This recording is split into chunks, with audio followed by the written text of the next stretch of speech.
All right, welcome to the debrief. It's Dave O'Neill here, sitting in my brother's car in a car park in Toowoomba with Nick Carr, Hey, Dave. one of the legends of Toowoomba. I'm the official mayor now. Like, The mayor of Toowoomba? They've put me in charge. I'm the man to get the job done. Well, I'm in Toowoomba because you live here. I do, yeah. Quite a nice spot, actually. I love it, man. I'm a big fan of Toowoomba. It's why every time I've tried to move out, I've slowly been dragged, kicking and screaming back. It's like the mafia. Once you're out, they pull you back in. Yeah. You got to blood in, blood out. That's it. Yeah, God. yeah. But no, I do love it. It's nice and quiet. I love the weather. I hate humidity, Dave. So like, it's got to be somewhere that's cool most of the time. Well, you're a Otherwise it's redhead sweaty. too. Yeah, I am. Yeah, Oh, man, when I stay in Brisbane or Sunshine Coast in summer, it's like, oh, my God. man, it's so bad. You walk out, you got to have a shower. You do. But this is not even like a bit. I used to sometimes take a spare pair of undies to gigs because if I was there all night, I'd have to just change my undies halfway through because it'd be so sweaty. I just have During to, the gig, yeah, on during the stage. gig. Yeah, Part of the act. before I go on. No, yeah.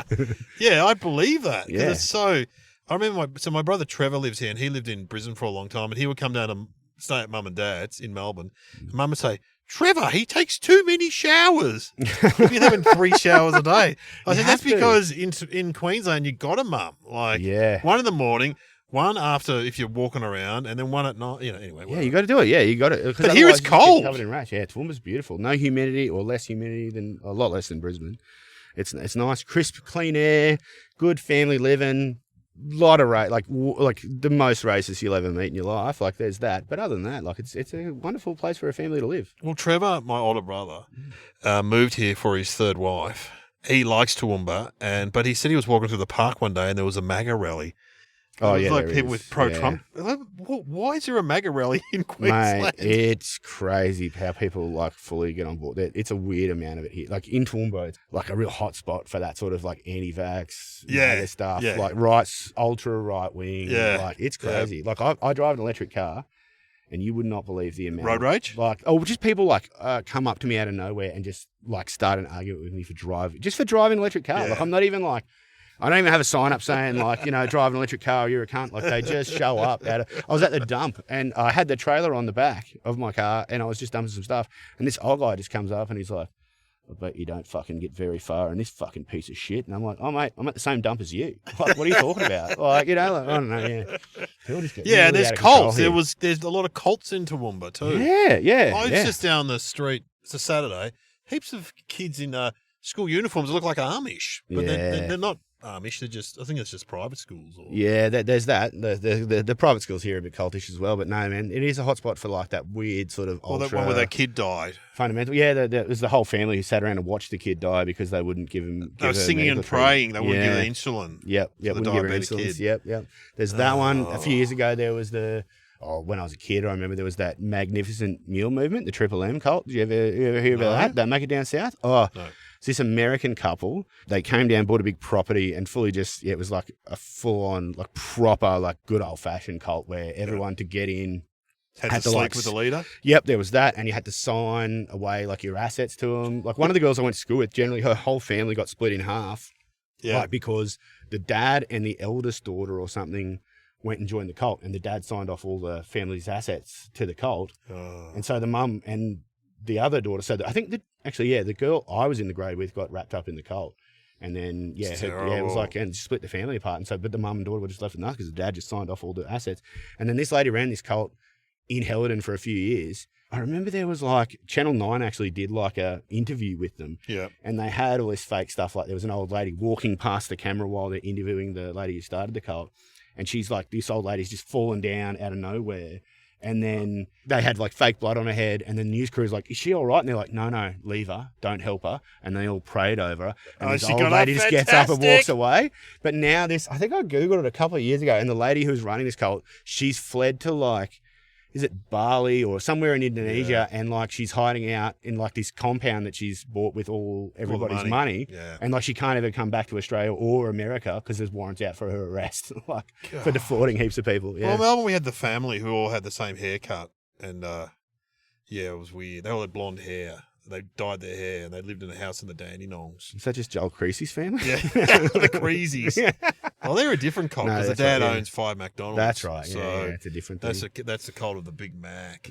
I remember my brother went around to one of his friend's house in the 80s, And it's just suburban Melbourne. Goes, oh, don't go to my brother's room. And he's like, why not? Oh, my brother's in there. Why can't I go into his room? So my brother, being a smart ass, went in the room and he said Hare Krishna sitting on the bed, full Hare Krishna, full shaved head, orange gear, committed to the life. The Haris, mate. Well, the Haris say they're religion, but they're very cultish. It's very cultish. Very cultish, mate. Great food though. Well, yeah, they're vegetarian food. Yeah, but real good. Yeah, it's good stuff. There Absolutely. used to be a Hare Krishna restaurant in Brisbane I used to go to. Hari.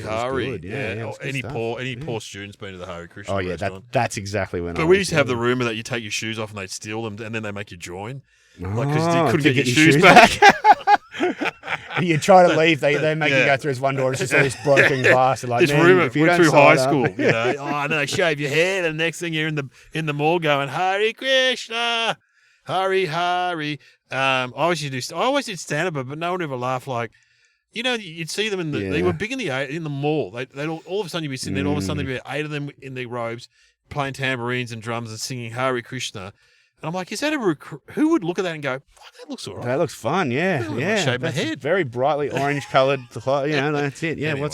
I've never understood, because there's also the Brethren around here. Oh, yeah, I just watched a British series based on the Brethren. Yeah, they're evil. They're real big in Toowoomba. Oh, they're big? Yeah, big here. Yep. They're sort of a bit Amish. In the church, the men will sit down the front and the women sit up the back. Yep, that's it. So they're very sexist. It's like that, yeah. And then they're not allowed to use like technology at all. Like, they're not allowed to use computers. No, not meant to have a TV either. No, none of that. Yeah, they can't have tertiary education, but they all own sort of family businesses. Yeah, all businesses, they give all. I think they donate like most of their earnings back to the church, and then they get a chunk, so it's all tax write-off because it's non-profit, or whatever, and then the church funnels some of their money back to them or whatever. Like, it's some weird scam. We talked about on the radio, and this guy up and said he used to build secret TV cabinets for them. Because they'd have secret TVs in their houses. That's so funny. Yeah, secret TVs. Because he said he worked for them as a carpenter. Yeah. Because they have a lot of those trades. Yeah. But they were involved in the election. They campaigned for the Liberals and were handing out pamphlets and harassing people in Victoria. Yeah, but then the Liberals, use that to be like, oh, we don't know who these people are. Well, Howard would have meetings with them. Yeah, that's it. Oh, man, they're all the brethren. They used to, because I think they wear the headscarves. The girls wear the headscarves. It was all one of those. And my ex-girlfriend, her mum was a teacher at one of their schools because they can't have tertiary education, so they have to have outside teachers. But all the kids just go. They don't take school seriously at all. They just go to school as long as they can't, have to legally. Why do they don't homeschool? Yeah, well, that's it. Because I think, I don't know, it's weird. But the mum was saying one of the kids, you remember, he left at grade 12, and he was really excited because to get away with not being too inbred, they literally have these catalogs. When you turn 17, you just get to pick your wife out of a catalogue from somewhere else in the world. So like Kmart. Yeah, 17-year-old kid was picking his wife. I want a Chinese one. Yeah, well, you pick this French lady, and then her parents just send her over they don't come over with her. They just send her over to get married into this other family and never see him again. It's bizarre. Why didn't we get a catalogue when we turned 18? Yeah. We had to go to pubs and nightclubs. That's it. Just had to trawl through Toowoomba. Well, this guy's like, I wonder if there's several photos or just the one photo. And then when she turns up, you're like, hey, you put on 20 kilos since that photo. Is it like Tinder where people put old photos on? Yeah, classic brethren catfish. Yeah. Was it your mum? They've said the mum. Yeah. My mate went on Tinder. He's an older guy, and he said he seriously thought when the woman walked in, he thought, oh, she's sick, and she sent her mum to tell me. But it was because she was so much older in real life than the photo. Anyway, we're into Toowoomba because we're doing a gig. My brother lives here, and his partner's got involved in a local charity called Kind of Threads, and we've been roped into do comedy. Yeah, I'm stoked. And my brother's band's playing. The Gentle Monsters. You can't say, according to the poster, you can't say they're ups and downs members. Yeah. Well, they are. They're all from the Ups and Downs. Yeah. They're a great Queensland band. My brother was in them. And so they were rehearsing before. They sound fantastic. They're killer? Yeah, sick. I can't wait. Yeah, I mean, they're playing I know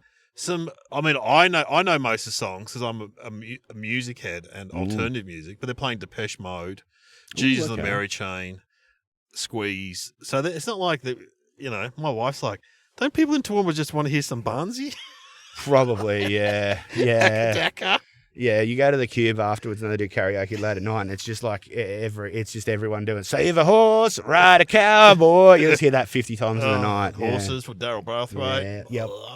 Anyway, so it should be a good night, Nick. Thanks for doing it. No, because you've been thanks, dragged into going to meetings and stuff with my brother. Yeah, that was fun. No, look, I was happy to lend a hand however I can. Charity's really important to me. Dave, is. So I'm a really good guy. Yeah, but we're comics. We don't earn a living because you're a valuer up here. A property value, yes. Right. Yes, so yes. you just drive. What's the average house price in Toowoomba? Oh, fucking way too much. Like, I don't know, it's probably like something half decent now. Like, I've been doing this, 20 years. Back when I started, you could buy a half decent house for 250 grand. Now it's like, that was, But that'd be over $1 million, wouldn't it? Oh, yeah, most of them, yeah. Like, a starter house these days is about 700 grand because it's just tied in with the stamp duty discount. So anything people, if they can try and get under that. So. I was reading about first home buyers grant. It's got to be a new house. The new one, yeah.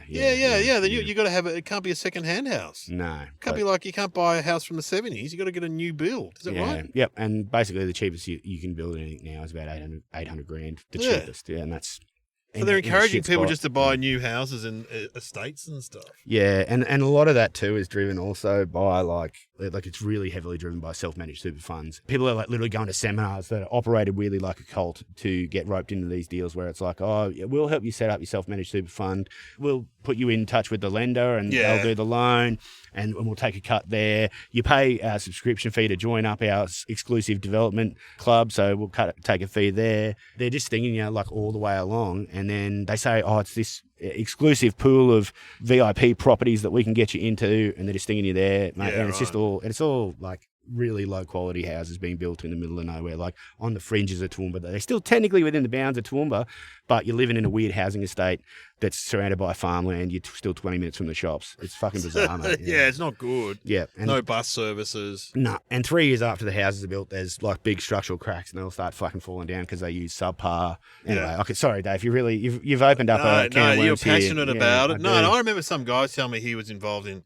selling or buying or working on new flats in Melbourne. He goes, people pay 800 grand and then they can hear their neighbour having a wee. Yeah, that's exactly what he said it's just polystyrene in between the walls. Yep. He said it was polystyrene filler or something. They call them zero boundary, where they just build the two, because if the houses are attached, it like creates all these extra costs with firewalls and stuff like that. But they call them zero boundaries that they get special permission from the council to build, where they literally just build two walls touching each other.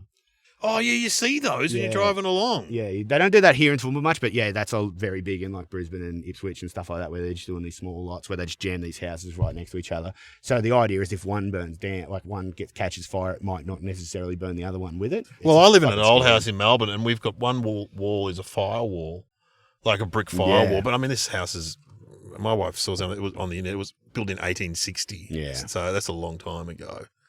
Yeah. I wasn't even around, Nick. Anyway. Jesus, Dave, that'd be worth it. God, how much is that worth? A lot of, whatever. I've done all right. I'm not on Hughesy money, that's for sure. Not Hughesy money, but yeah, shit, close. Well, I'm old, but anyway. I did a gig with Hughesy here in Toowoomba a couple of weeks ago, Dave. He did a show here and I opened for him, and I think he was at the Empire Theatre, big one.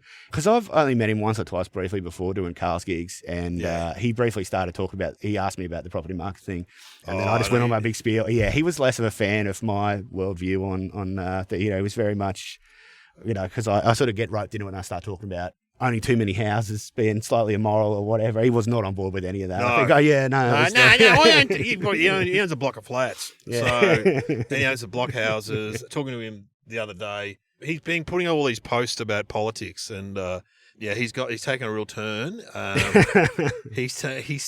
But he's on Dexies and stuff, so it is the rankings of a drug addict, basically. It does. He's doing one the other day. He's on the Sydney railway station. He goes, have a look at this, Melbourne. There's a train from the Sydney railway to the airport. We don't have that in Melbourne.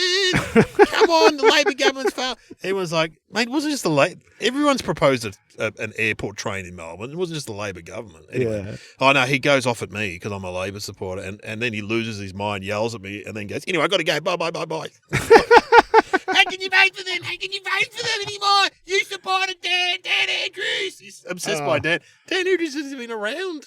He really did. Like, that was because that during. Did he open with that? I don't think he's opening with that in. No, he didn't open with that. No, he didn't. I don't think anyone cares about Dan Andrews here. No, he didn't really do that here in Toowoomba. No. So he's not that Jesus, stupid. Most people here wouldn't know. No, most people here wouldn't know. I reckon most Australians know Dan Andrews, though. It is Yeah. bizarre that his legacy has travelled. Most people seem to hate him, but anyway. It gets around. It's like anything. Anyone who's, once they get that little bit of attention, people just turn on him real hard.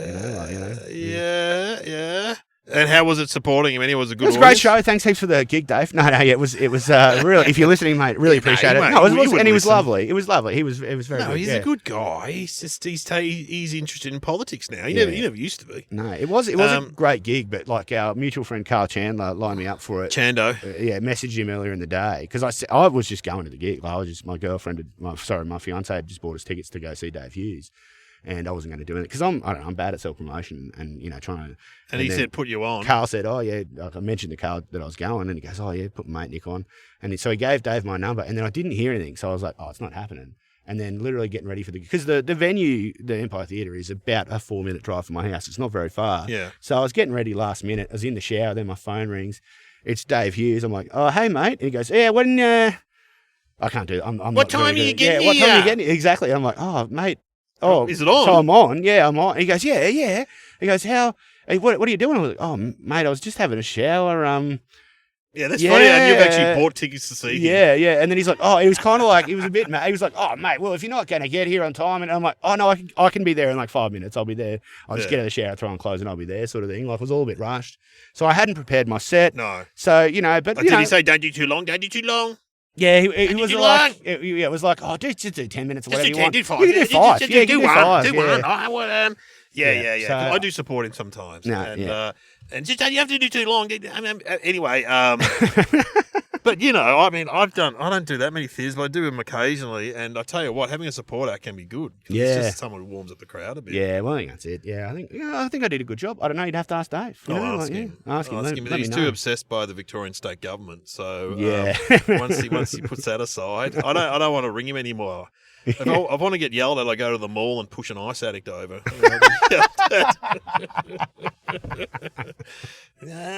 Anyway, here we are. And so the gig tonight, Ree Downs coming down from Brisbane. Yeah. 'Cause I knew her in Melbourne, actually. She was Brisbane for a bit, and then she went to Melbourne, and then she moved back to Brisbane, man, and she's been killing it up here, so I'm always excited. Oh.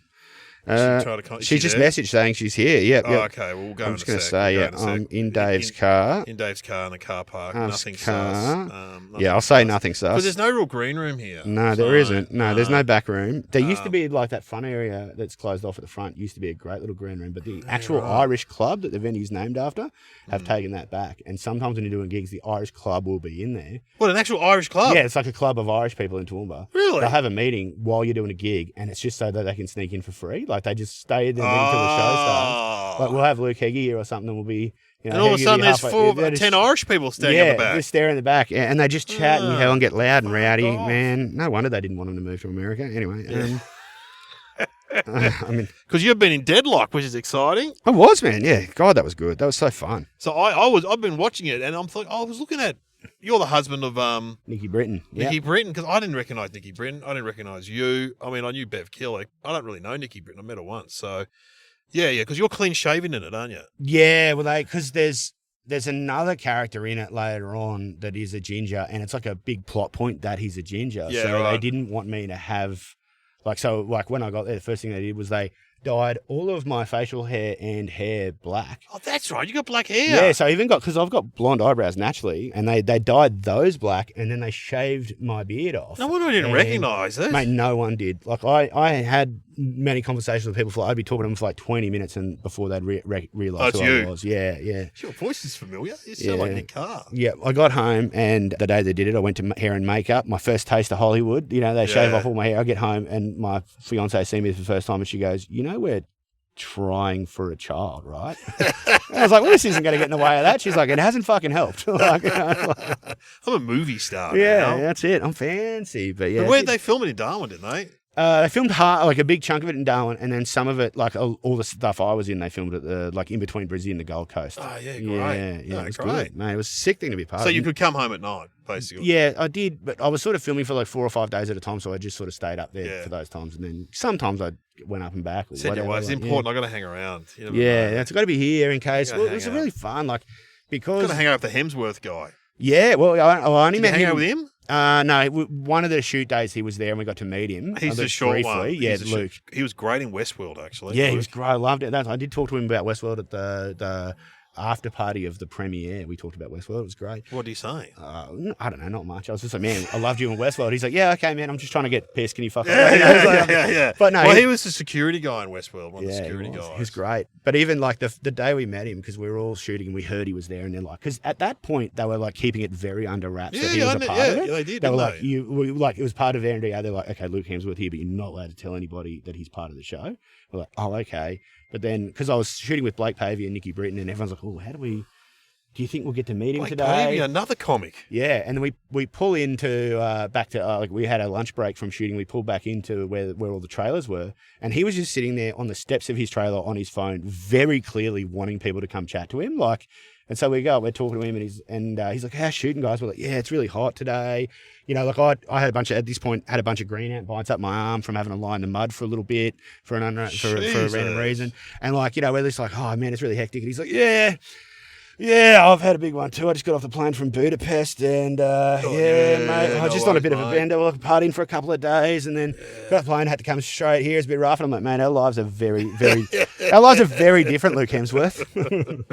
Being a Hemsworth, being the short Hemsworth is still good. Yeah, still sick, still man. Good. I'd rather be a Hemsworth than a Nick Carr any day of the week. Like, I'd rather be like the Hemsworth cousin, like Steve Hemsworth. The fat redhead one. He's the fourth one. He's the other one. Yeah, that's it. The one you've never even heard of because he's a doctor and he's saving lives in the Congo. No, it was funny. That was good. But how good, man, I don't know if you've watched any of it. Nikki Britton is just knocking out of the park. Good. She's incredible. She's so good. No, it's been good. My daughter likes it. She's 19. And so we've been watching it, absolutely.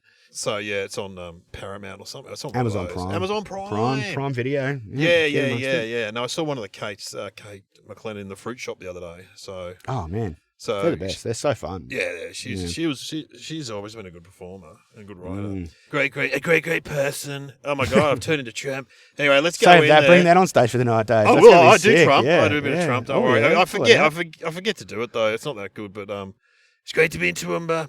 Haven't seen you since the island, Nick. That's my one joke I do. Haven't seen you since the island. Anyway, I love Toowoomba. It's like an island. It's a beautiful valley. Okay, we've got 40 minutes till we start. We better get in there. Let's get in there and get ready, Dave. Let's do it. Yeah, I love it. Okay, well, I'll talk to you after the gig. Okay, that'd be good. Yeah, and we will sum up the gig and we'll review it. All right, thanks, Nick. I love Nick Carr. Yeah, Nick Carr. That's me.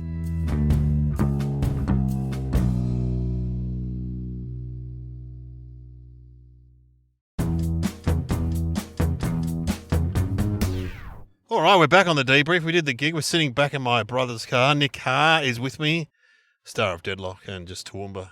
Absolutely. Thank you for calling me a star of Deadlock because I feel like my performance is understated. Yeah, underrated. It's like a background thing, but underrated. I feel like I really shone. Like the few scenes I had, I didn't have any lines, but I feel like I acted. You had lines though hard. in general, didn't you? I had one line. What, in the whole series? Yeah, one line. The whole joke of my character is I don't have lines. I'm the silent body. Okay, right. But you know what's really funny about that, Dave, is like in the last episode when we were filming all the stuff at like from the funeral and then on, they mic'd me up because we were all riffing. Because you know, I'm in like a scene with a bunch of comedians. There's Bev Killick, there's Nikki Britton, there's Blake Pavey. We're all riffing. It was all very fun. We're all joking around. They went to trouble micing me up.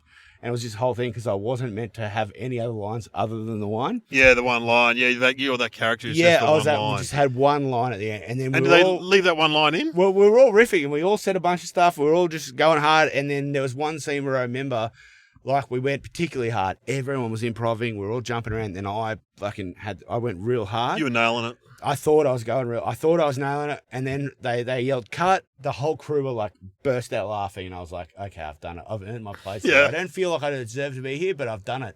I've crushed. Like I've cut hard." And then the director just comes in over the top. Grant, if you could just stick to the script, that'd be really good. We're just going to do that again one more time. Just say the one line. Yeah, the one line. And then, the one line made it to the show. So anyway, but yeah. One line's better than no line. Hey, look, I'll take it. And I get it. It's the character who just says one thing in the whole show. Yeah, and that's it. Yeah, that's a builds good up to that idea. thing. But, look, I thought I did really well. But Can you tell us what the one line is? It's been on air, hasn't it? Has it been on air? Yeah, it's been on air. Yeah. What is your one line? Give it to us It's now. That's for murdering my dad-in-law. Fantastic. Yeah. You did it well. Well, thanks, man. Thanks. I'm an actor. I'm a professional. You're an actor. You're Toowoomba's finest actor. What did you say on stage apart from Jeffrey Rush, which, thank God for all the sex crimes. There was also Margot Robbie, but technically she's from Dolby, so Margot it's Robbie. a different postcode. So yeah. Wow. So is that a smaller town near here, or? It's a small town about. Dolby's like an hour away from here. Oh no, that's she's out not west, from further Toowoomba. west. She's from But Dolby. no, Dolby's like a small. It's one of those things. It's not Toowoomba. But whenever she's on, if you asked Margot Robbie where she's from, she'd say Toowoomba. Oh, Toowoomba, because Dolby sucks. No one knows Dolby. Dolby's grotty. Yeah, it's no good. Right. Well, that's funny. Anyway, the gig went well, didn't it, Nick? It was great. It was really fun. Yeah. So you started off. Fun. Yeah. Ree Down was on. She was funny. Then I went on. That was good. And then we had a break. Yeah. Well, yeah. it's a good room, the Irish Club here in Toowoomba. It's a great room, isn't it? It's a great setup for it. And then the band, my brother's band, went on, the Gentle Monsters, and they were great too. Very tight. They were very tight. Well, they've been playing music for years, those guys, since the 80s. We boogied Dave O'Neill. We were dancing. We had a really good time. Yeah, we were dancing. I love the fact that guys turned up who weren't at the comedy gig, but they just rocked in from the main bar. They were just boogieing. And they were just dancing. The guy with the trophy. Yeah, man. Because you know what? The thing is, there were people that would have been at the main bar. There is a cover band playing the main bar at the same time, and they would have been like... And they rejected them. Yeah, they would have heard your brother's band and gone, nah, fuck that. We want to boogie. We want to actually get down. Yeah. Yeah. I love the guy with the trophy. I said, what's your trophy for? He goes, best and fairest at work or something. I saw several people drinking from that trophy. That's there was as we were walking out, there was some random girl just drinking from that same trophy. I love the fact there were two guys originally up the front dancing with the trophy, then one just disappeared. There was just the one guy holding two drinks. Someone was coming, but they never came. And he's left his mate. It's just him up the front. Abandoned him. What a dog. No, so my brother's band played covers from the Sports, Depeche Mode, the Buzzcocks, the Beatles. Anyway, great. They were great. They were really good. Were great. Can I ask you though, as a professional, Dave? Your brother seemed only to be sweaty from the knees down. Yeah, Did you notice that? Why was he sweating in the knees? I don't know. You gotta ask him about that. Yeah, we gotta, because we're not big sweaters, the O'Neills. Yeah. We're not. You know that some of those people just sweat all the time? Yeah, see, I'm one of them. I'm a car. I sweat. I'll sweat from the tit down. But your brother, just from the knee down. Yeah, I was intrigued by that too. He had wet patches on his I'm so glad calves. that I didn't just throw myself Nothing out there. on the thighs. Yeah, it was weird. Yeah. It's on the calves. Knees down. I don't know how I can bring that up, though. The sweatiest shins I've ever seen. I don't know how I can bring that up with Trev. I'll text him tomorrow. I'm just asking him. Hey, bro, great gig. You crushed it, dude. But seriously, what's up with your shins, man? We took a photo and sent it to Carl Chandler. Yeah. He said the Kings. The two Kings, yeah. Who's texting me? Well, no one texts me at this time of night. Text from Brad Oakes. Looking good in the bull. Oh, he's down in Warrnambool. What's Brad Oakes doing? He's doing a gig in Warrnambool, and he sent a photo of 3 people singing at a gig. Fucking hell. All right. Yeah, okay.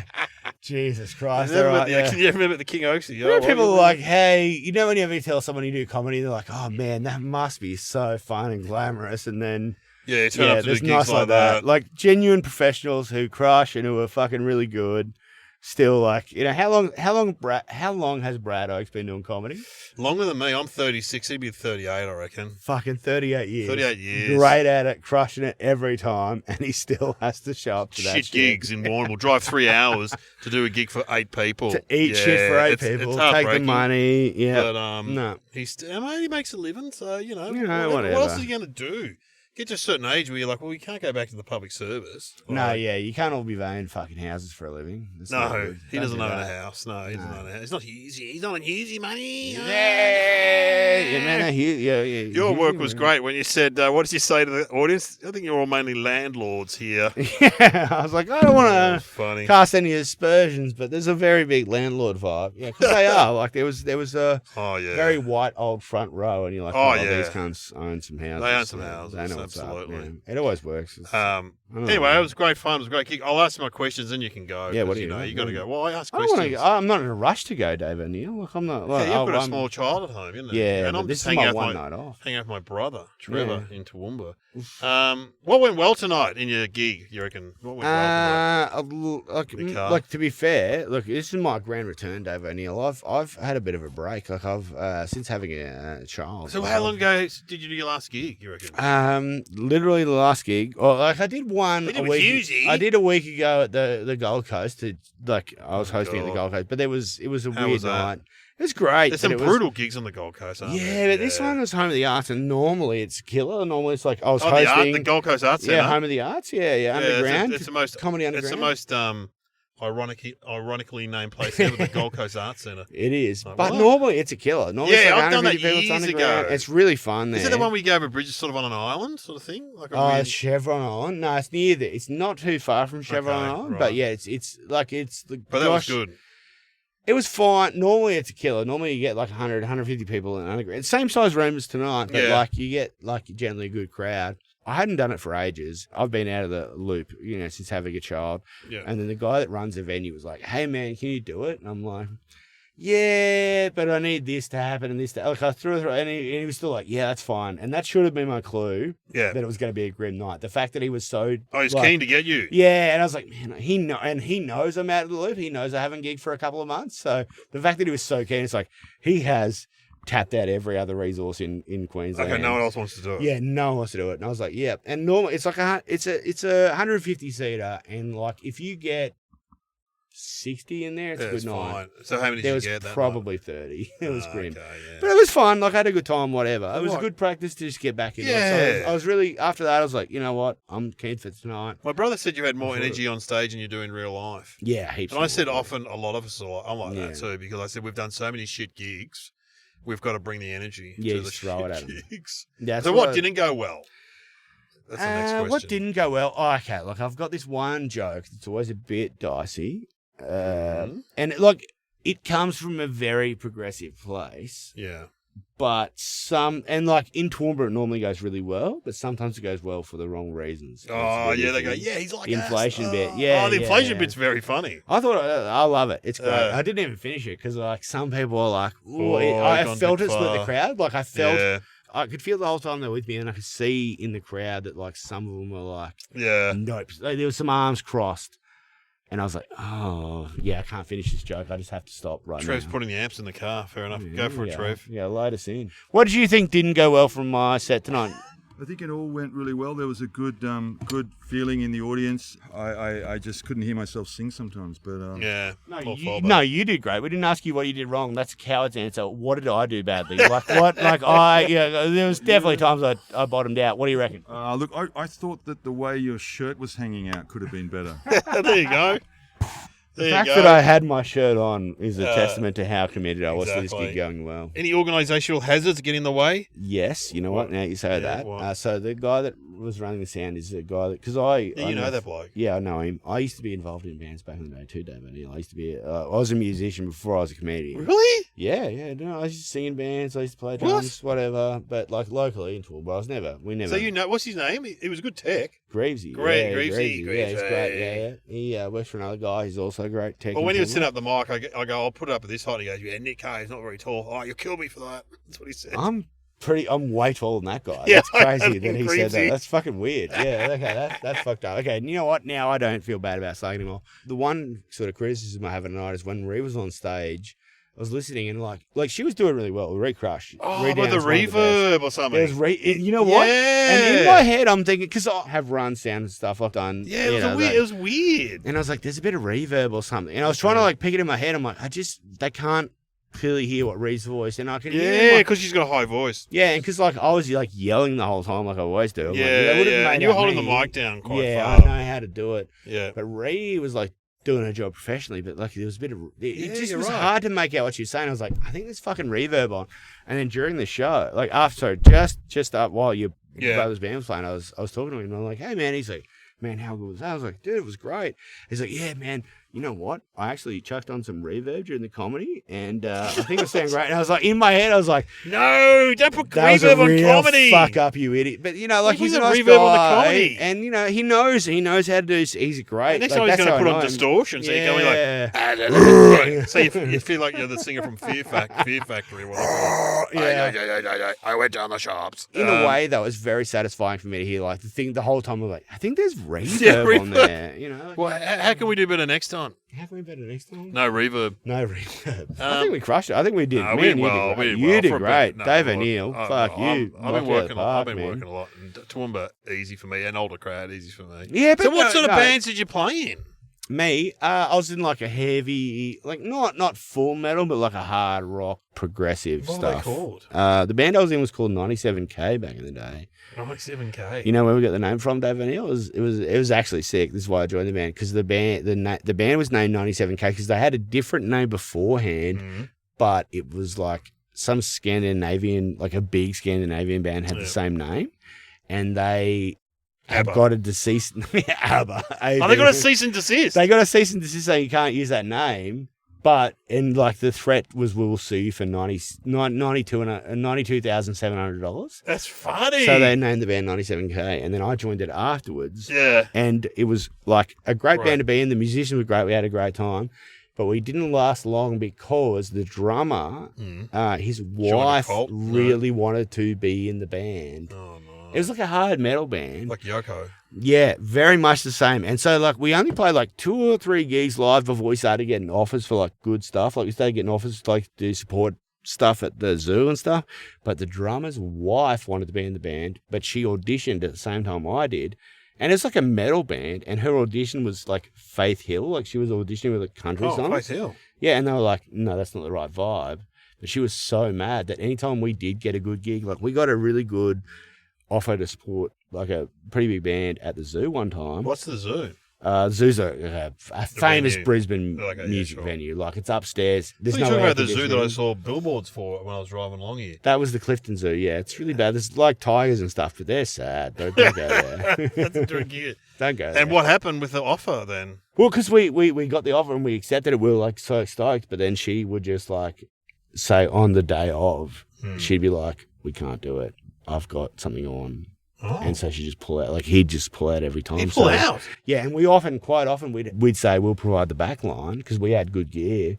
So the rest of the band, we still have to show up and like set up all the equipment and the sound and stuff for the rest of the bands to play.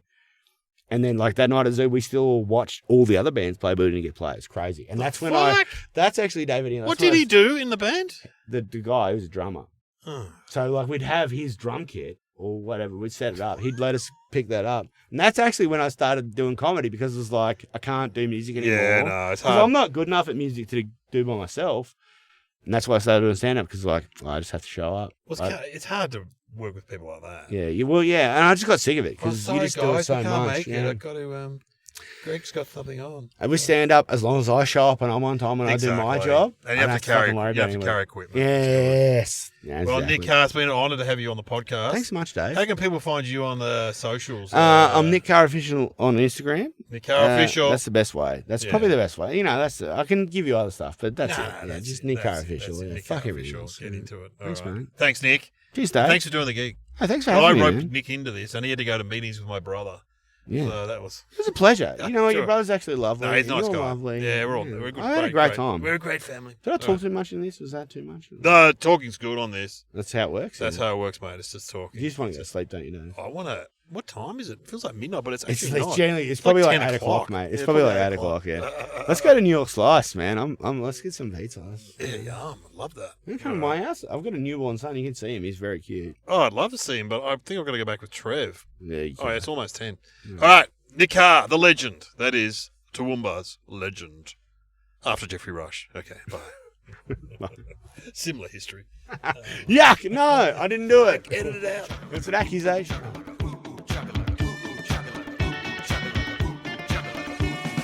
Going for a drive, do a little gig, then drive back.